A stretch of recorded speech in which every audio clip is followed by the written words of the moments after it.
నేను ప్రేక్షకులకు అలాగే ప్యానెల్లో ఉన్న సభ్యులందరికీ కూడా వెరీ గుడ్ ఈవినింగ్ అండి. ముందుగా రాష్ట్ర ప్రజలందరికీ ఉగాది శుభాకాంక్షలు తెలియజేస్తూ అలాగే తెలుగుదేశం పార్టీ ఆవిర్భావ దినోత్సవ శుభాకాంక్షలు కూడా ఆ పార్టీ నాయకులకు కార్యకర్తలకు తెలియజేస్తున్నాను.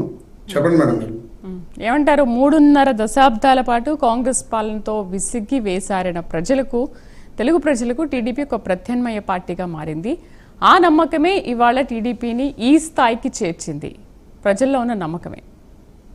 ఇప్పుడు వాస్తవంగా ఈ రోజు తెలుగుదేశం పార్టీ ఆవిర్భావ దినోత్సవం కాబట్టి విమర్శలు అనేవి చేయడం నాకైతే పర్సనల్ గా ఇప్పుడు ఇష్టం లేదు. అయినా మీరు అడుగుతున్న క్వశ్చన్ తప్పదు కాబట్టి చెప్పవలసిన పరిస్థితి. నిజంగా తెలుగుదేశం పార్టీకి ఆ శక్తే ఉంటే ఈ రోజున కూటమి కట్టి ఎలక్షన్కి వెళ్ళి గెలిచే పరిస్థితి ఉండదండి. తెలుగుదేశం పార్టీ పరిస్థితి ఏంటో ప్రజల్లో పవన్ కళ్యాణ్ గారు కూడా చాలాసార్లు చెప్పడం జరిగింది. ఒంటరిగా వెళితే ఆయన నగ్గలేరు, వీళ్ళు నగ్గలేరు. బీజేపీ పరిస్థితి కూడా అదే కాబట్టి ఈ రాష్ట్రంలో ఖచ్చితంగా వాళ్ళు కూటమి కట్టి ఎలక్షన్కి వెళ్ళి గెలవడం జరిగింది. నాకు వాస్తవంగా ఈరోజు ఆవిర్భావ దినోత్సవం కాబట్టి నాకైతే పర్సనల్గా నాకు వాళ్ళు విమర్శించడం అనేది ఇష్టం లేక నేను క్లియర్ కట్గా విమర్శలు చేయదలుచుకోలేదు.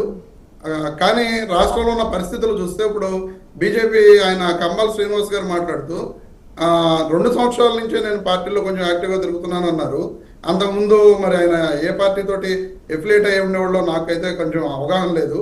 ఆయన చెబుతూ ఆ పార్టీ పేరు ఎత్తడం కూడా నాకు ఇష్టం లేదు, తండ్రి కొడుకులు ఇద్దరు ఇలా చేశారు అని చెప్పడం జరిగింది.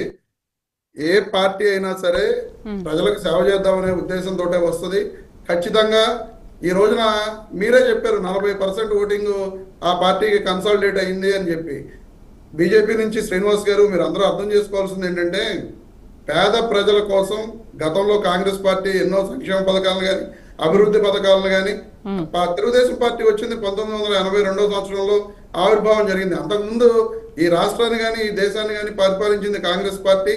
వాళ్ళు చేసిన డెవలప్మెంట్ యాక్టివిటీస్ లేదా అదేంటి వెల్ఫేర్ యాక్టివిటీస్, ఆ తర్వాత ఎన్టీ రామారావు గారు కాంగ్రెస్ పార్టీ యొక్క విధి విధానాలు నచ్చక కాంగ్రెస్ పార్టీ ఇలా ఇబ్బందులు పెడుతుంది, ముఖ్యమంత్రులు మాట్లాడితే మార్చేస్తుంది అని, ఆత్మగౌరవం లేదు అని తెలుగువాడి ఆత్మగౌరవం నినాదం ఎత్తుకుని అప్పటి వరకు సుమారు 35 సంవత్సరాల పాటు కాంగ్రెస్ పార్టీ పరిపాలించి ఉంటే ఆ గ్యాప్ అక్కడ ఉన్న వ్యాక్యూమ్ లో ఉన్న తెలుగుదేశం పార్టీని పెట్టి రామారావు గారు 9 నెలల్లో అధికారంలోకి రావడం జరిగింది.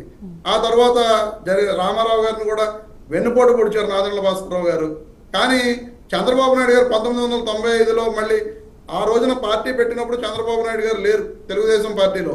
ఆయన కాంగ్రెస్ పార్టీలో ఉండి నేను సొంత మామ ఎన్టీ రామారావు గారి పైన పోటీ చేస్తాను, కాంగ్రెస్ పార్టీ సీట్ ఇస్తే సొంత మామ పైన పోటీకి సిద్ధం అని చెప్పిన వ్యక్తి ఆ తర్వాత తెలుగుదేశం పార్టీ గెలవగానే చేమలు పెట్టిన పొట్టలో పాములు దూరినట్లుగా చంద్రబాబు నాయుడు గారు తెలుగుదేశం పార్టీలోకి వచ్చి ఆ తర్వాత ఎన్ని రకాల వ్యవహారాలు నడిపారో ఏం చేశారో మనందరం కూడా చూసాం. ఆ తర్వాత 88లో తెలుగుదేశం పార్టీ అధికారంలో ఉండగా వంగవీటి మోహన్ రంగా గారు కాపు నాయకుడు, ఆయన ఈ రాష్ట్రంలో కాపులందరికీ ఒక ఆరాధ్య దైవంగా ఉన్న వ్యక్తిని ఆ రోజున తెలుగుదేశం పార్టీ ప్రభుత్వంలో హత్యాకాండ చేయడం జరిగింది. మరి ఈ రకంగా చెప్పుకుంటూ వెళ్తే నాకు అసలు వాస్తవంగా ఇవన్నీ కూడా ఈరోజు మాట్లాడటం ఇష్టం లేదు. అయినా తప్పక మాట్లాడుతున్న పరిస్థితి. మామూలు డిబేట్స్ అయితే ఖచ్చితంగా నేను ఇంకా గట్టిగా మాట్లాడి ఉండేవాడిని. ఆ తర్వాత 1994లో ఎంతో హ్యూజ్ మెజారిటీ తోటి గెలిచిన ఎన్టీ రామారావు గారిని చంద్రబాబు నాయుడు గారు ఏ విధంగా గద్దె దింపారో దాని మీద ఎన్ని రకాల దాన్ని కూడా నాదెండ్ల భాస్కరరావు గారు చేసిందేమో వెన్నుపోటు అని చెప్పి ఇదే తెలుగుదేశం పార్టీ నాయకులు చెప్తారు. చంద్రబాబు నాయుడు గారు చేసిందేమో పార్టీని కాపాడుకోవడం అని చెప్పి చెప్తారు.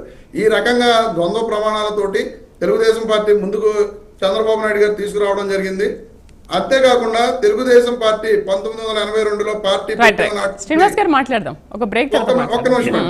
నేటి వరకు కూడా ఒంటరిగా పోటీ చేసి గెలిచిన దాఖలాలే లేవు. తెలుగుదేశం పార్టీ ఎప్పుడూ కూడా పొత్తులతోటే అధికారంలోకి వచ్చింది. శ్రీనివాస్ గారు తెలుసుకోవాల్సింది ఇంకోటి ఏంటంటే, వైఎస్ఆర్ కాంగ్రెస్ పార్టీ అనేది 2014లో పార్టీ పెట్టినప్పుడు ఒంటరిగానే పోటీ చేసింది, 67 సీట్లు గెలిచింది.